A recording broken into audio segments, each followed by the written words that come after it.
All right, did you bring the dog? Bob your head twice for yes. Here's your look at the Royal Bobbles Ghostbusters Terror Dog Bobblescape.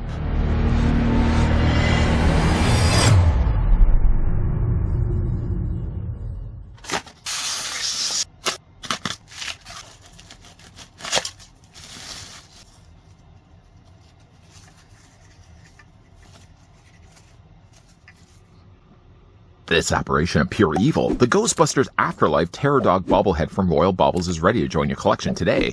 Featuring its blazing red eyes, menacing teeth, claws, and the symbol of Gozer on the front of its base, this stunning collectible is sure to be a hit with fans of the Ghostbusters franchise. Surely I can't be the only one that smells wet dog in this place.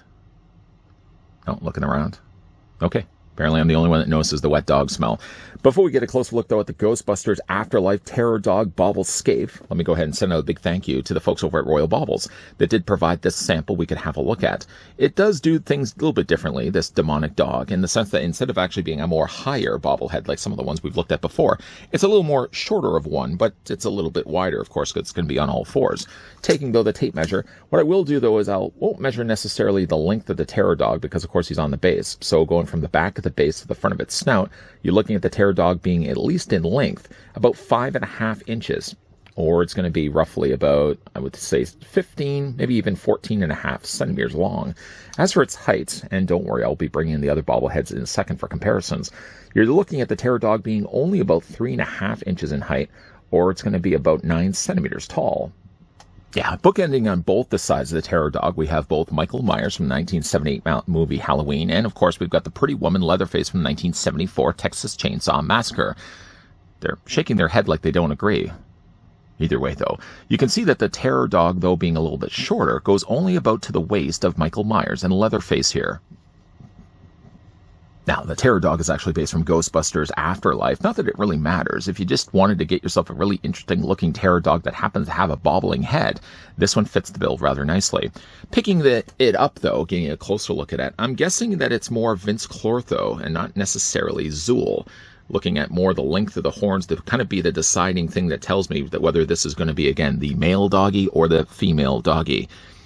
Speaking of which, though, the fact that this is only just one of them, you probably can lead to what assumption I'm probably going to be making is the fact I would like to get myself a second one of these so I can actually literally have it bookend on both sides, maybe even some of my books in the middle. But the Terror Dog is, though, nicely sculpted. It is a bobbling head, of course, but it doesn't bobble necessarily at its head area. Rather, it actually bobbles right around the area where it meets its shoulders. Carefully packaged it was. You probably saw even at the beginning of this video how they store these safely in styrofoam, and then there's also some additional matting or additional like a softer foam material that you have to unravel to get the bobblehead to do its full function. It does bobble really quite nicely. You can see obviously one of the things that has to happen with bobbleheads is the fact that the head always has to be a little bit larger to accommodate the fact that the socket, the cavity inside, has to accommodate then the spring, so it does move back and forth really nicely. These, I believe, are hand-painted. The material is close to, I imagine, would a resin material be. So you'd be a little bit more careful, of course, whenever it comes to handling any of these bobbleheads, because there's always the risk that they could potentially break. The details, though, done to this, again, more to Afterlife than the original 80s Ghostbuster, but we have sort of the tribute here, the podium for Gozer, in which one of the Terror Dogs is on top of. And again, if you don't mind the fact that the horns are going to be exactly the same length, why not? Why not get a second one of these and have them kind of just slightly angled on either side of your shelf? But not overlooking the display stand. It is really nicely colored here. You've got some more darker colors of almost more of a caramel brown. And then you've got that triangular shape of the symbol of Gozer in the middle. On top of that, perched on top of that, is a menacing looking Terror Dog. The coloring is handled really nicely here. You got the lighter colors here around the pink, more the sections of the jowl where it has been open. Of course, the darker coloring of the tongue on the inside. And these very sharp fangs, all the better to bite your face off, have been colored nicely as well in kind of more of a darker goldish yellow. The horns seem to be matching the color of the teeth. And again, you've got the really bright, vibrant eyes happening here as well. I don't know if you can actually see this, but if you look really close to the Terror Dog, you can probably make out that there's also that same triangular shape that happens to be down here as well. It's a detail that for a second you may not even notice it until maybe someone like myself points it out to you. But the coloring on the eyes is fantastic. Again, the wrinkling that they've added to both the front of the face and the rest of the body all again look like the original Terror Dog, whether again you base this from the original 80s Ghostbusters or the follow-up film in the 2000s Afterlife. The only thing about it, though, is what I will say is that the coloring, while being really good on this, is really dark gray here. It isn't as much the darker gray here. Now, they went with kind of more of a sponging of a lighter gray over kind of the more body of the darker coloring here. I kind of wish in a way that they could have transitioned the colors just a little bit more, because it's really dark, like I said, here. And it isn't as dark right around here. Even if they had taken maybe, say, this more medium gray and transitioned it into the lighter gray, because it does certainly look like the head is a little bit more of a separate piece, which obviously has to be in order for it to be a bobblehead. The sculpting of the body, though, is really good, though. It definitely has more like a bulldog design to it. Of course, you can still see there's the tail. The hide of the skin almost looks kind of similar to like an elephant skin, but the colors, again, really nicely done. You can see as well, they've got the claws painted in there, not only painting both the claws, but also the little section. Would that still be a quick at the very top of the nail? Even for a Terror Dog, I would imagine it'd still be the same. And even though it's a detail that it will be harder to see, of course, even like the undercarriage or its little tummy, it's been sculpted just as well as the body above it.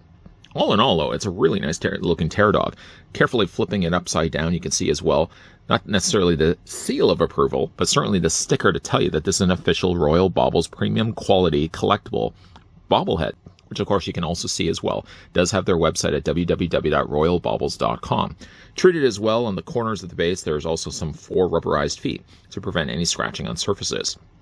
It's again a little bit more of a smaller bobblehead than maybe some of the ones we're used to seeing here on this channel, but again, I really am happy with how this one turned out. And I guess the real reason why, the real reason why they probably called this a Bobblescape is the fact it's not just a bobblehead alone, but it's also sort of a scene, a specific scene in which the bobblehead is actually on top of as well. That being, of course, the podium, kind of a little temple for Gozer that we see in the movie. All in all, though, it's a really nice looking Terror Dog, but again, I know already what I'm planning to do.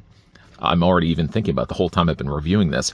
While I really like the look of this Terror Dog, I would in fact like to get 2 of these. And even though the horns are going to be exactly the same from one to the other, I would really like to get 2 of these Terror Dogs to have displayed on my bookshelf. I quite enjoyed Ghostbusters Afterlife, and I get the criticisms, the fact that the movie paid too much fan service to the original 80s movie by bringing back again the baddie Gozer, as well as her 2 Terror Dogs. Any chance I feel to get a Terror Dog back in a Ghostbuster movie, especially when it's chasing around Paul Rudd inside of a Walmart, yes, more of that kind of stuff. Certainly excited to see what they're going to be doing with future sequels. As far as I know, they've already filmed Ghostbusters, newest Ghostbusters. That'll be coming out probably within a year or so. But going, though, back to the Terror Dog that we have right here, a really well-handled, once again, really well-painted bobblehead, courtesy of the folks over at Royal Bobbles. It's a little bit smaller in stature than perhaps some of the other bobbleheads we looked at before. Strangely, I did bring in Leatherface, and I also brought in Michael Myers, simply just because those are the ones I most recently looked at here on this channel. But you can see, like, the Terror Dog is only about half the size and stature of those other 2 bobbleheads. Where it doesn't make up for it in size, I think it more than makes up for it in the detail, and I think the head sculpt on this one is fantastic. Already mentioned this several times, and I'll mention it one other time, I'm sorry. I would definitely be interested to get another one of these, horn length aside, and definitely have 2 of them on display, because I feel with a Terror Dog, you can't just get one. Anytime a company releases one of something, especially when it comes to a Terror Dog, you're really then compelled to buy a second one. I'm definitely, in this case, compelled to get a second Terror Dog. What do you guys think of the bobblehead? Let me know down below in the comments section. And is this one you could see yourselves picking up and adding to your collection? Again, a big thank you to the folks over at Royal Bobbles that did provide this sample of the Ghostbusters Afterlife Terror Dog Bobblescape that we had the chance to have a look at in this review. If you guys enjoyed this video, I want to hit with a like. If you guys are loving the content you guys are seeing and love the fact that we're looking at more bobbleheads here on this channel, rest assured, though, more will be coming your way. And also as well, if you guys are interested and would like to stick around, popping up at the very end of this video will also be a playlist of other things I've looked at from Royal Bobbles. Feel free to give that a gander if you have a little bit of time on your hands. As always, guys, thanks for watching. See you guys next time.